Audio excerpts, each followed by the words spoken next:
And we just learned that NATO foreign ministers have approved the deployment of Patriot missiles in Turkey. Ankara had asked its alliance partners for the weapons after several deadly cross-border fire incidents with Syria. RT's Natalia Novikova is at the NATO headquarters with the latest.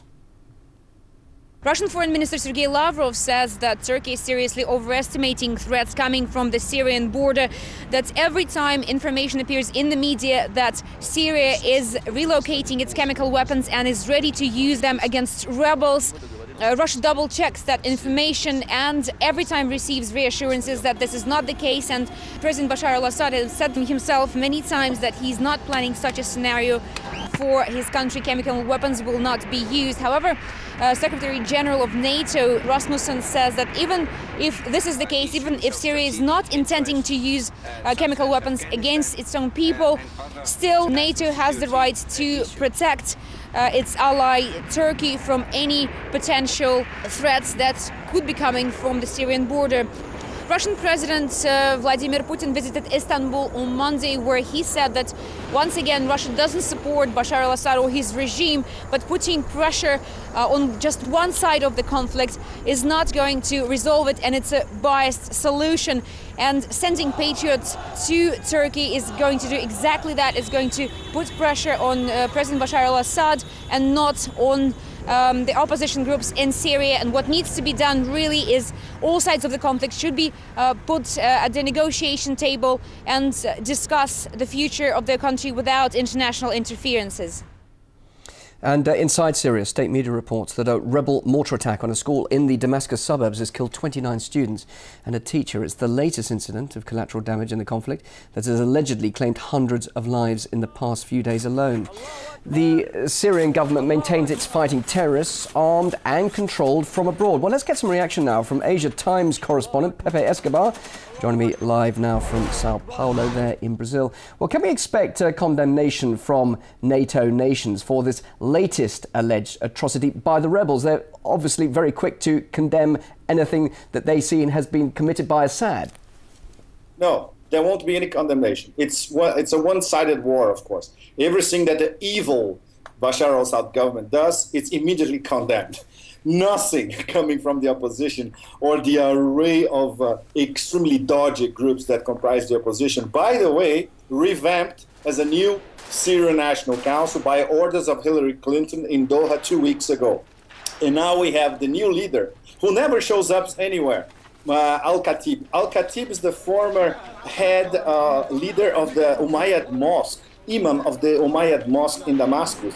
And he thinks, among other things, that Facebook is a US-Israeli plot to destabilize Islam. So this cook, this nutcase, now is the leader of the Syrian opposition. And every massacre that happens anywhere, even in the suburbs of Damascus, we know these are people that are infiltrated by Islamist gangs as well. And sometimes these are perpetrated by the Islamist gangs themselves, supported by Saudi Arabia, some by Qatar, logistical support by Turkey, buying weapons in the black market in the Middle East, and as far as the Ukraine, as we already know. All right, Pepe, let's talk about Turkey quickly. You've just mentioned Turkey. It's just been announced that the deployment of those Patriot missiles will go ahead. Now, Turkish civilians have been killed by Syrian shells, and of course, Ankara has a right to protect itself, doesn't it? But some are saying that perhaps it is overestimating the threat. Is there another agenda here, another intention by Turkey?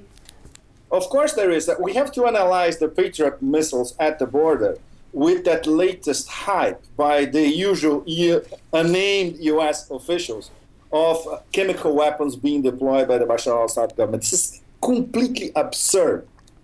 The hype is saying that they are already mixing the components.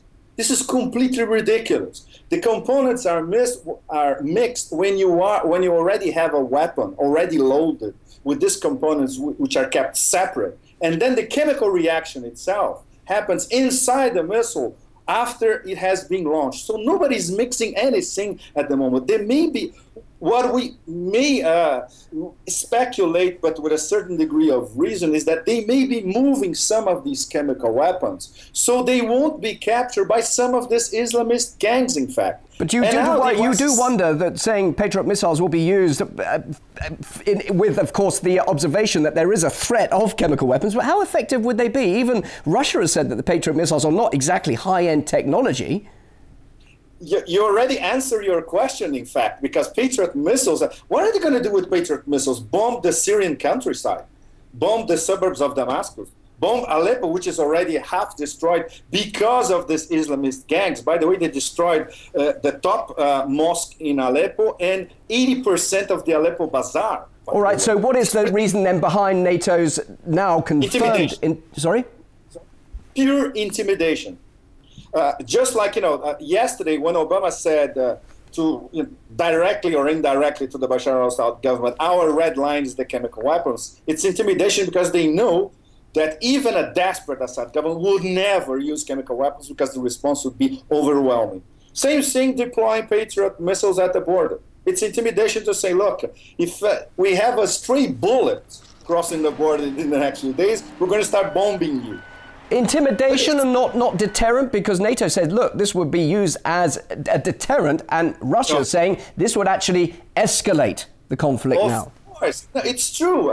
Without taking sides, Russia, the US, or any ideological positioning, it's not, a Patriot missile is an attack weapon. It's not a deterrent at all. At all, especially considering that the Syrian army would never launch missiles across the border against Turkey because they know they will be attacking a NATO ally. So why are those missiles going across the border then into Turkey? Oh, this story hasn't been explained fully, even 2 months after the fact. In fact, these were stray firecrackers, sort of, that landed on the other side. And they could have been launched by anybody, including some of these Islamist gangs as well. There was no independent verification or investigation on who shot these missiles 2 months after the fact. Let me quickly ask you, foreign powers, do they really now need to intervene officially in Syria? It seems that the rebels are actually gaining an upper hand and moving towards Damascus. Is are Assad's days numbered? They are gaining the upper hand in the countryside. The Sunni Islam countryside, I would say 40 to 50% of it is more or less controlled, or at least, destabilized by different factions of the Syrian army, the so-called Free Syrian Army, sorry. The problem is the Free Syrian Army, they don't have any support in the big centers. Even Aleppo, which was partially destroyed, and obviously not in Damascus. So they may control some suburbs of Damascus, for instance, but they will never control the seat of power, which is Damascus itself. Pepe, and always like this, we have a guerrilla situation. This could go on for years. Pepe, really interesting to hear your point of view. Thanks a lot for joining us live from Brazil. Asia Times correspondent Pepe Escobar.